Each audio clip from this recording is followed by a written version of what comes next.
तो previous class में हम लोग स्टार्ट किए थे, मतलब प्रीवियस क्लास में हम लोग पढ़े थे वेन आरेख, वेन डायग्राम, ठीक है ना। वेन डायग्राम का टॉपिक लगभग कंप्लीट हो चुका है। अब वेन डायग्राम का यूज हम लोग कुछ थ्योरम को प्रूफ करने के लिए करेंगे, मतलब उसको वेरीफाई करने के लिए, ठीक है। तो चलिए पहले कुछ हम लोग थ्योरम पढ़ लेते हैं जो कि यूनियन और इंटरसेक्शन से रिलेटेड है।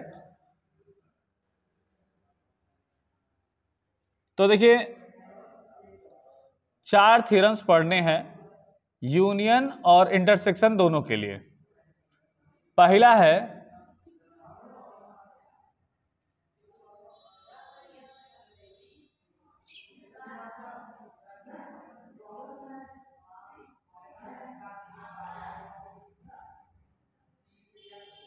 इम्पीडेंट रूल,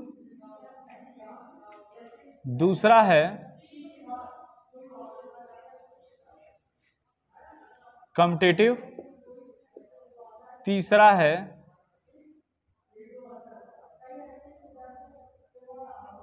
एसोसिएटिव और लास्ट आपको पढ़ना है आइडेंटिटी रूल। हिंदी की बात करें तो भाई ये होगा आपका वर्ग सम, ये क्रम विनिमय नियम है, और ये आपका सहचर नियम है, और ये आपका तत्समक रूल है, ठीक है। ये 4 नियम आपको पढ़ने हैं, और ये सारे नियम जो हैं वो बहुत बेसिक रूल्स हैं, और उन बेसिक रूल्स का हम यूनियन और इंटरसेक्शन में कैसे यूज करेंगे वो हमको समझना है, और हम छोटे छोटे एग्जांपल लेके उसको प्रूफ भी करते चलेंगे, ठीक है। तो सबसे पहले हम इस वाले रूल पे आते हैं, वर्ग सम रूल पे। तो देखिए इसमें क्या बताया गया है पहले रूल में कि A union A is equal to A, मतलब अगर दो समान सेट है, अगर उनका यूनियन लिया जाए तो वही सेट हमको आंसर में मिलता है, ठीक है। जैसे एक एग्जांपल हम ले, एग्जांपल के तौर पे सपोज करिए ए इज इक्वल टू, हम आपको दे रहे हैं 1 2 3, और मेरा क्वेश्चन ये है कि ए यूनियन ए हमको फाइंड करना है। तो देखिए अगर हम इस ए का ए के साथ ही यूनियन निकालें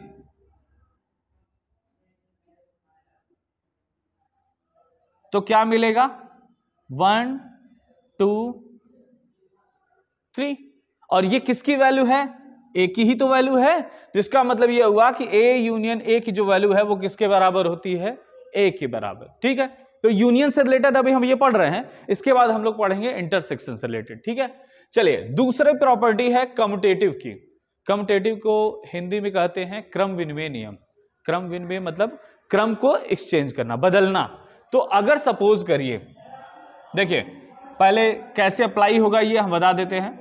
मान लीजिए कि अगर ए और बी दो सेट्स हैं, ठीक है, तो ए यूनियन बी बराबर किसके आएगा, बी यूनियन ए के, ठीक है। तो इसका वेरिफिकेशन एकदम सिंपल सा है। जैसे मान लीजिए यही ए आपको एक सेट दिया गया है, और एक सेट हम बी बराबर दे रहे हैं 2 3 4। सबसे पहले हम क्या करेंगे, ए यूनियन बी निकालते हैं।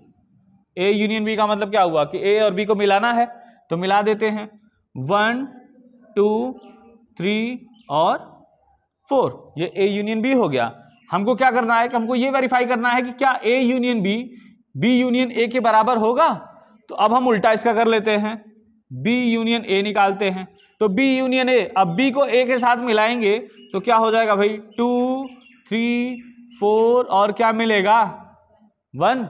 अब दोनों सेट्स को अगर देखा जाए तो 1 2 3 4 1 2 3 4 एलिमेंट्स सेम है। जब एलिमेंट सेम होते हैं तो इसका मतलब यह हुआ कि जो आपका सेट है वो भी आपस में क्या होगा, बराबर होगा। तो इस एग्जांपल से ये पता लग रहा है कि आपका ए यूनियन बी जो है वो बी यूनियन ए के बराबर है। यहां तक ठीक है।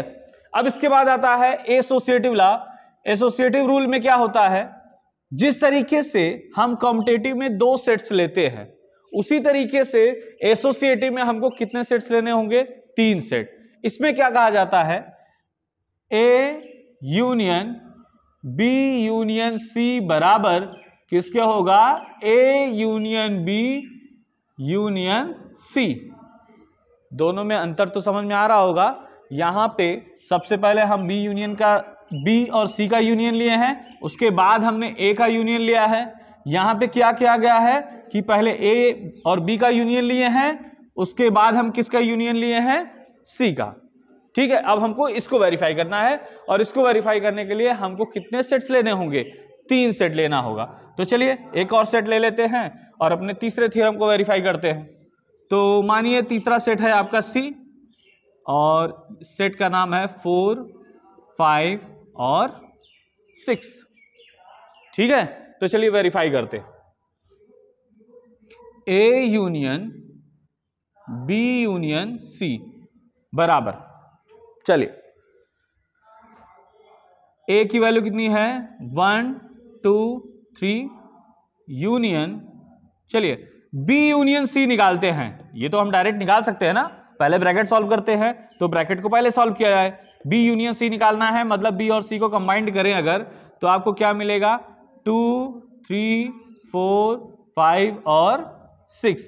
अब आप इन दोनों का यूनियन निकाल लें अगर, तो मिलेगा 1 2 3 4 5 और, तो ये वैल्यू मिल गई हमको A union B union C की। ठीक है यहां तक। अब इसके बाद क्या करना है, दूसरा साइड सॉल्व करना है। अभी हमने क्या किया कि बी यूनियन सी लिया, उसके बाद उसका ए के साथ यूनियन लिए है। अब हमको क्या करना है, पहले हम ए और बी का यूनियन लेंगे, उसके बाद क्या करेंगे, सी का यूनियन लेते हैं। चलिए इसको भी सॉल्व कर लेते हैं। A union B union C, चलो भाई ए और बी का यूनियन ले रहे हैं इन दोनों का, तो क्या हो जाएगा 1 2 3 और 4, ये ए यूनियन बी निकल गया। इसके साथ हमको किसका यूनियन लेना है, सी का, और सी का वैल्यू कितना है 4 5 और 6 हो गया। चलिए अब इन दोनों का यूनियन लेते हैं, 1 2 3 4 5 और 6। अब ये बताइए कि दोनों वैल्यूज को अगर आप देखिए, इसको और इसको, 1 2 3 4 5 6, 1 2 3 4 5 6, दोनों टर्म आपस में क्या है, सेम है। तो इसका मतलब है हम ये कह सकते हैं कि A union B union C is equal to A union B union C के होगा। इसका मतलब है कि ये एसोसिएटिव लॉ को क्या कर रहा है, फॉलो कर रहा है। अब लास्ट आपका रूल है आइडेंटिटी रूल। अब इसमें देखिए क्या है, अब इसमें क्या बताया गया है कि ए यूनियन यूनिवर्सल सेट, ध्यान से देखिएगा, ये यूनियन का साइन है और ये यूनिवर्सल सेट का साइन है। ठीक है, तो ए यूनियन यूनिवर्सल सेट, अब थोड़ा सा कंसंट्रेट होइए। ए यूनियन यूनिवर्सल सेट मतलब ए का अगर हम किसी यूनिवर्सल सेट के साथ यूनियन लें तो आपको आंसर में क्या मिलेगा। तो यूनिवर्सल सेट के बारे में आप जान रहे हैं कि यूनिवर्सल सेट एक ऐसा सेट होता है जिससे अन्य सारे छोटे छोटे सेट्स बनाए जाते हैं।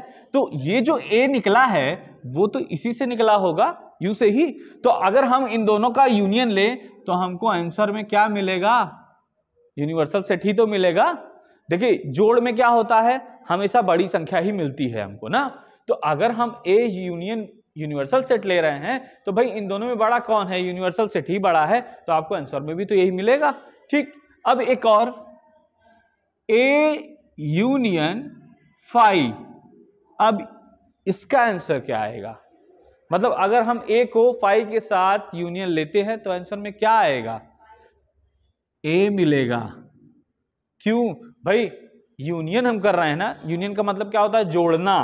ठीक है, अगर फाई का मतलब क्या होता है, रिक्त समुच्चय। ठीक है, अब यही सपोज करिए कि अगर आपके पास कोई एक नंबर 4 है, अगर हम उसमें 0 ऐड करें तो आंसर क्या मिलेगा, 4 ही मिलेगा ना। वही चीज तो यहाँ पे है, यूनियन का मतलब ऐड करना, फाई का मतलब एक तरीके से हम 0 मान सकते हैं। तो अगर हम ए को 0 के साथ ऐड करें तो वैल्यू तो आपको ए ही मिलेगी। तो बस नॉर्मल सी चीजें हैं। अगर आप इसको वेरीफाई करना चाहते हैं तो कोई एक एग्जांपल आप ले सकते हैं। तो चलिए एग्जांपल में एक यूनिवर्सल सेट मान लेते हैं, मान लीजिए u बराबर सपोज कर लीजिए 1 2 3 4 5 6 7 8, मान लीजिए u है।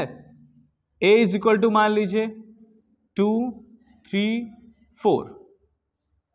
अब a जो हम लोग मानेंगे वो u में से ही तो निकाल के माने ना। चलिए u हो गया, a हो गया। अब हमको क्या निकालना है, हमको दोनों का लेना है यूनियन, दोनों का यूनियन लेना है।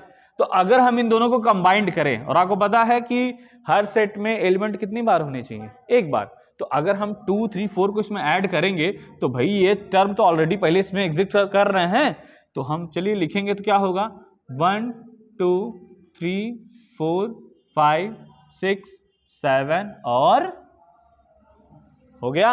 अब ये 1 2 3 4 5 6 7 8 को देखा जाए, ये किसकी वैल्यू है, यूनिवर्सल सेट की, तो हो गया A union universal set equal to कितना होगा, यूनिवर्सल सेट।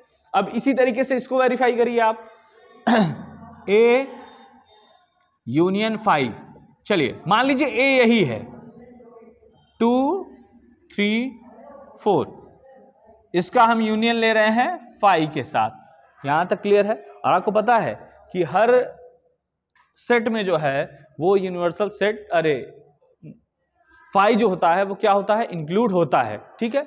अगर हम इसको इसके साथ कंबाइंड करें तो भाई देखिए 5 कभी किसी सेट में लिखा नहीं जाता अगर उसमें एलिमेंट्स पहले से मौजूद हैं, अगर नहीं है तो 5 वहां पे हमको दर्शाना होगा, लेकिन जब एलिमेंट्स मौजूद हैं तो उसमें 5 हम लिखेंगे नहीं।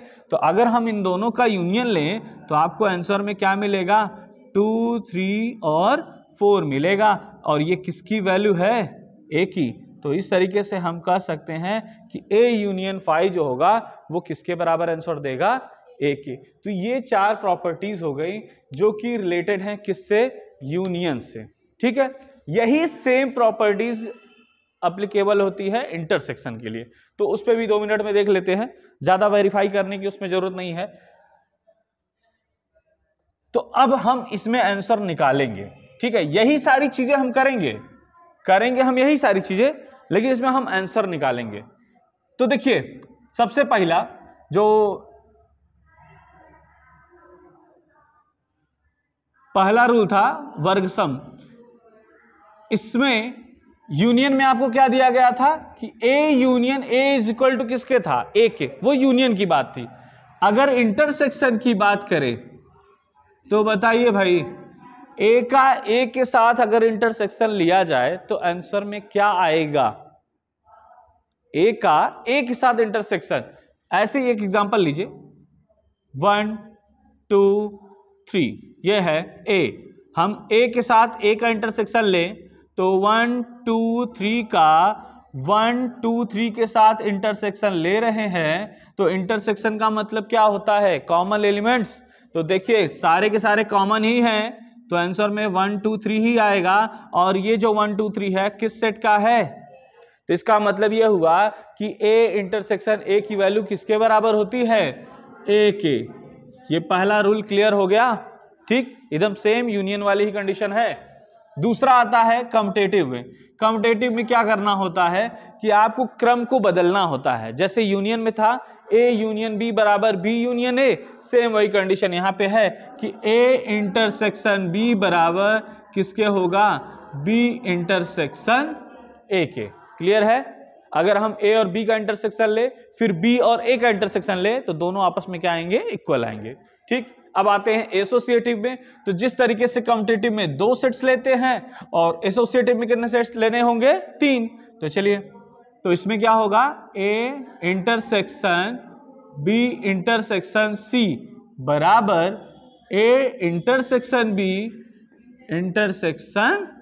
अब दोनों में अंतर समझ में आ रहा है, आप बोर्ड मास पढ़े हैं पहले से कि पहले हम लोग ब्रैकेट सॉल्व करते हैं, ठीक है। कोई भी ऑपरेशन करने से पहले ब्रैकेट की बारी आती है, तो सबसे पहले यहाँ क्या किया गया है, बी और सी का इंटरसेक्शन लिया गया है, उसके बाद जाके हम ए के साथ इंटरसेक्शन लेंगे। यहाँ पे क्या किया गया है कि पहले ए और बी का इंटरसेक्शन लिया गया है, उसके बाद सी का इंटरसेक्शन है। क्लियर।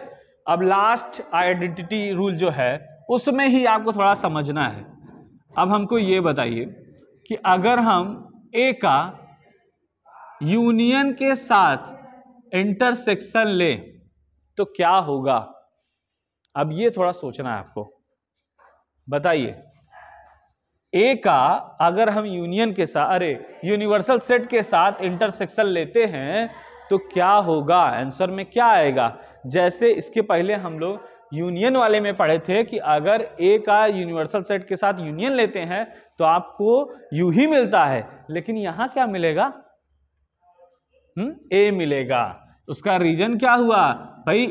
ए जो है वो यू में से तो निकला है, तो इसका मतलब अगर इसका मतलब क्या होता है? इंटरसेक्शन का कॉमन टर्म। तो हम जब इसमें से कॉमन ढूंढेंगे तो ए वाला ही तो कॉमन मिलेगा। इसी तरीके से अगर हम ए इंटरसेक्शन फाई ले तो क्या मिलेगा आंसर में? फाई मिलेगा। क्यों? क्योंकि भाई इसमें फाई है ही पहले से, अब यहां फाई है, दोनों में कॉमन क्या मिलेगा? फाई ही मिलेगा ना। तो इस तरीके से आपका ये थ्योरम हो गया ओवर। अब नेक्स्ट क्लास में हम लोग पढ़ेंगे डे मॉर्गन्स थ्योरम। ठीक है, डे मॉर्गन्स थ्योरम जो है उसमें 4 थ्योरम है, उसको हम वेन डायग्राम के द्वारा प्रूफ भी करेंगे। ठीक है, बाकी नेक्स्ट अगले वीडियो में।